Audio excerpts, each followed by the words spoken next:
Hello everyone, welcome to Management Kaksha, a one-stop solution for all your management-related queries. In the planning series, until now, we have discussed about the meaning and definition of planning, features, objectives, and principles of planning. To check out the complete planning series, click on the link above. In this video, we will be covering a relatively important and most commonly asked question in the examination: steps in the planning process. We'll discuss the important question and answer for this topic, so please stay with me till the end of the video. You might find plenty of variations on the internet when you look up for the steps in the planning process. Don't get confused with them. There are 6 steps in the planning process, and those are defining objectives, developing a planning premises, identifying the alternatives, selecting the best alternative, implementing the plan, and follow up. Let us begin with the first step of planning process: defining objectives, or setting of objectives, or establishing objectives. Different phrases, but same meaning. This is the primary step and probably the most important step in the process of planning, which specifies the objective of an organization. That is, what an organization wants to achieve. The planning process begins with the setting of objectives.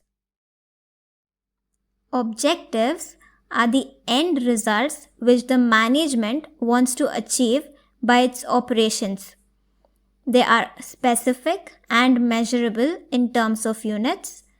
Objectives are set for the organization as a whole for all the departments, and then departments set their own objectives within the framework of organizational objectives.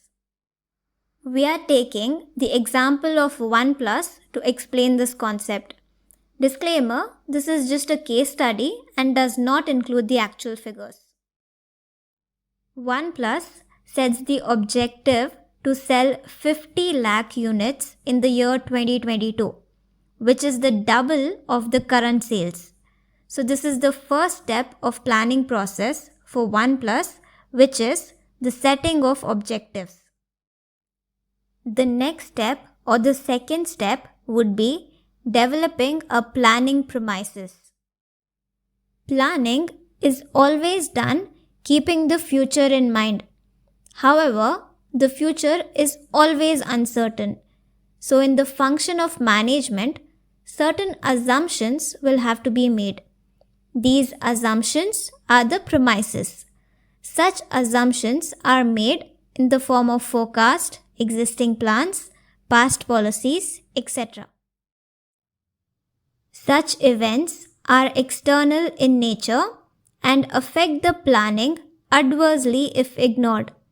Their understanding and fair assessment are necessary for effective planning.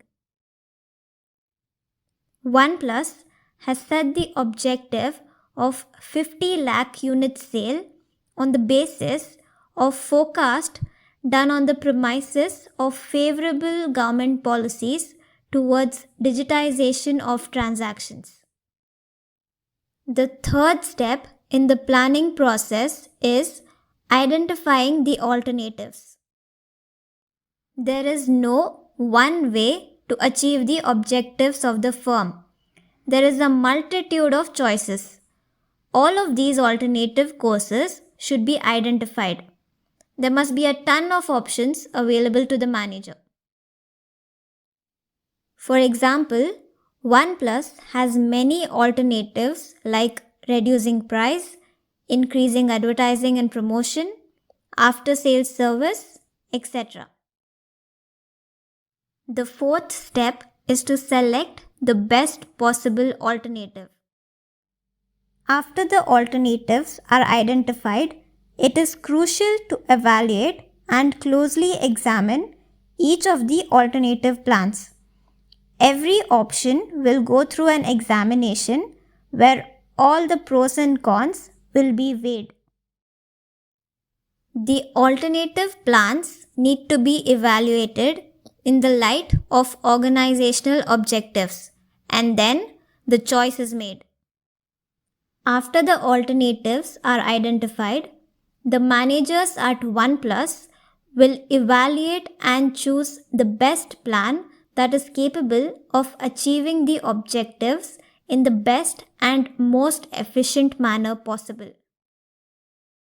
The fifth step is implementing the plan. This is the step where the other managerial functions come into picture.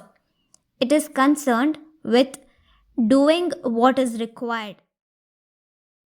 In this step, managers communicate the plan to the employees clearly to help convert the plans into action.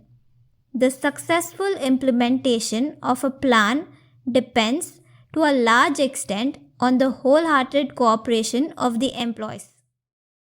OnePlus hires salesmen on a large scale, creates TV advertisements, starts online marketing activities, and sets up service workshops to put their plan into action. The last step is of follow-up or monitoring. Monitoring of plans is very important to ensure that the plans are being implemented according to the defined objectives. Plans have to be reviewed continually to ensure their relevance and effectiveness. In the course of implementing plans, certain facts may come to light that were not even thought of earlier. In the light of these changed conditions, plans have to be revised. Without such a regular follow-up, plans may become out of date and useless. A proper feedback mechanism was developed by OnePlus throughout its branches so that the actual customer response, revenue collection, employee response, etc. could be known. As promised, here are a few of the questions that could appear in examinations. Explain the steps in the planning process. Like I mentioned earlier, this topic is one of the most commonly asked questions in the examination. To answer this question, you need to mention the 6 steps in the planning process. Remember, the explanation varies on the weightage of the question. If it is a 5 marker, just write a brief note on the steps. If it is for a 10 marker, elaborate on all the steps with examples. Always include examples in your answers.